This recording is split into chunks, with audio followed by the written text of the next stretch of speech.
Okay, let's talk about setting up the Gen 3 sensor. So I'm just going to turn the sensor on, pushing the power button. Takes a second to turn on. Once it lights up, it'll say take address.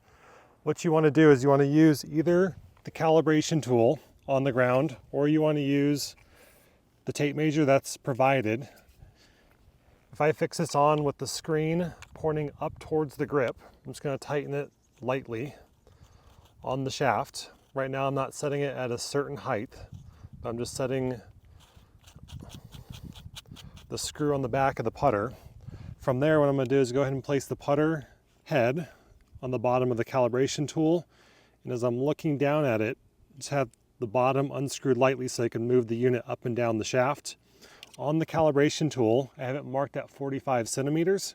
I also did that on the tape measure, marked it at 45 centimeters just because that's the default in the system. So once I see the bottom of the unit at the 45, from there I'm going to go ahead and tighten the bottom just a little bit, but it's still able to move on the twisting axis. From there, I'm going to go ahead and take the Capto cube. I'm going to turn it on to make sure the blue light is blinking. Once that blue light's blinking, I'm going to place the flat edge onto the putter face. I'm going to use the rubber band provided. I'm going to attach that around the face and the cube. So this could be any rubber band that you want to use.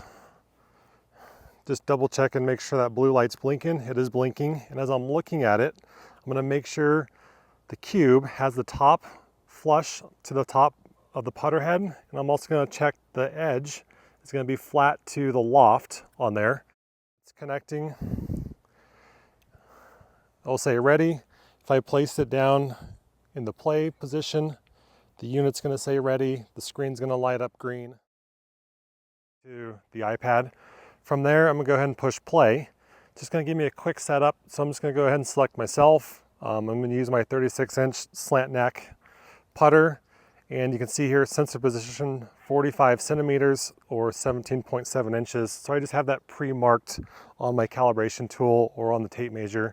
Now, if I have a shorter putter and I want to adjust that, I can go ahead and just adjust it in that program right there. And then with the alignment, you can use now the cube. So now that's connected to the face, the device is turned on. I'm gonna go ahead and just push the cube. It's gonna tell us just to make sure that we got the loft flush with the edge of the cube, and also we got the top part of it down onto the top edge of your putter.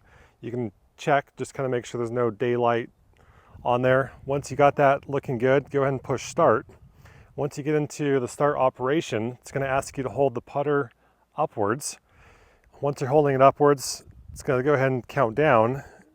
And if it's in the right position, it's going to count down right away. But what we can see in the program, it says to rotate the unit, the Capto device, counterclockwise. I'm just going slow. If I go too much, it says go back clockwise. Once I get it into the right position, tweak that just a little bit, it's going to start counting down. So now it's calibrated with the unit to the face of your putter. Once I got it into that spot, I'll go ahead and tighten it just a little bit more. I don't want to crank it all the way down, but make sure that's snug on there. Now it says alignment's done. I can go ahead and push OK, and then I can go ahead and push confirm. And then now I'm into the program, ready to start rolling some putts.